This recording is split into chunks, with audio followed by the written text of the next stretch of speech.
In response, CEO Garrett Langley says he is rolling out new safety measures, including cutting data storage time from 30 days to 7.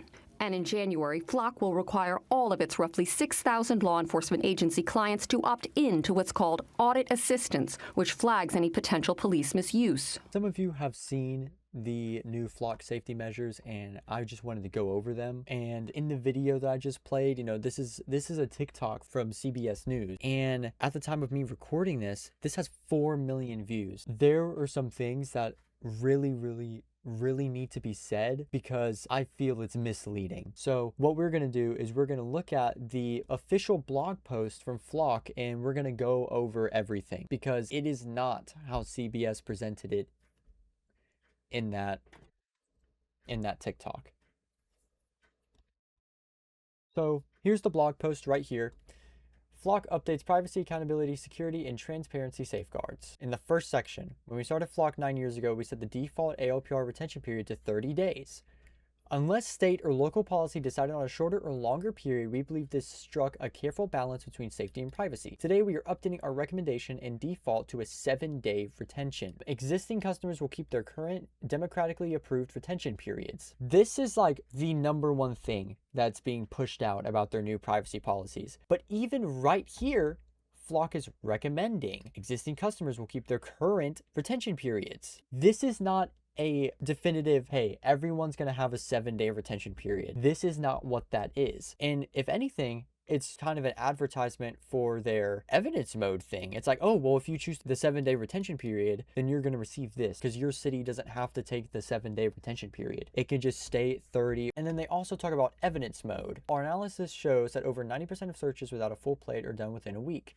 Evidence mode will roll out in the coming weeks, addresses the exceptional cases that take longer. Detectives can preserve specific ALPR data as evidence for an active investigation in cold storage, consistent with existing laws and policies. So accountability. This is, I would say, the second most important thing. Abuse of Flock technology at any level is unacceptable. We have strengthened safeguards over the past 9 years, from basic audit logs to proactive monitoring. 16 weeks ago, we introduced audit assistance, which detects abnormal activity and flags it for administrative review. In recent weeks, those reviews have been associated with the arrest of several law enforcement officers who allegedly abused the system. More than 1/3 of our customers have voluntarily adopted audit assistance. We will now require all law enforcement customers to adopt this feature by the end of this year. In addition, we will institute proactive lockout. When a user's activity meets defined criteria for abnormal behavior, Flock will automatically suspend access pending administrative review. The goal is to intervene before misuse becomes recurring or widespread. Optional case code requirement for searches, but they're now going to require them for all law enforcement searches by the end of the year. This can also be bypassed. If an officer feels like they have reasonable suspicion, they can just open a case against that person, which gives them whatever they want to search that person. So this is just really just another box that they have to fill in, because that officer can just be like, oh, well, I have reasonable suspicion that they did this, and then just open a case against them. If cops are going as far as to stalk people and do all this other stuff with Flock, they're 100% going to open cases just for the purpose of being able to search people because, they're corrupt cops. So this really doesn't do anything either. Back to the audit assistance. They talk about this like it's some great big wall for the officer and they can't abuse it. But all an officer has to do is just type in investigation or literally anything else. Audit assistance is dependent on what the officer fills in. So unless the officer is an idiot and goes stalking in the thing or whatever, then the audit assistance isn't going to activate. And we know that a lot of cops already just put investigation into the Flock search thing anyways because they don't care. So this isn't really going to do anything. From the beginning, we have been clear that our customers own the data captured by their ALPR cameras. They removed language in their terms of service. They removed the part that's like, we do not sell your data or whatever. But I guess now they're going back on that because they got caught. Also, I'm going to show you guys why it's so difficult to find the old terms of service. So right here, if we go to the Wayback Machine, try to find anything about Flock from like 2025 and all that, this URL has been excluded from the Wayback Machine. So I can't go look at their terms and conditions page from 2025. Because look, this is their current one. And of course, they've more than likely had the same URL last year as well. It doesn't work. So there's no way to go back and see what the TOS said before.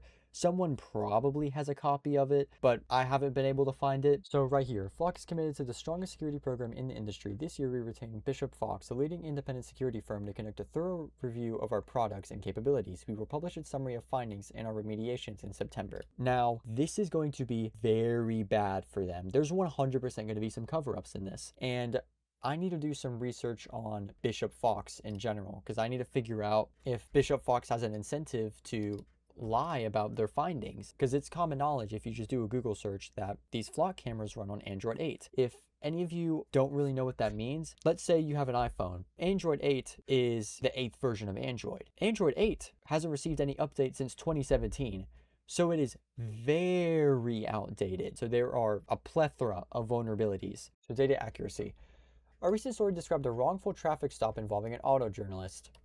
Let me stop right there. Which one? The central point is simple. An alert is a lead, not a conclusion, which should be confirmed by an officer. This is just basically saying, hey, Flock is an honor system, and these cops don't know what they're doing, which is how these situations end up happening. So it's not our fault that this is happening.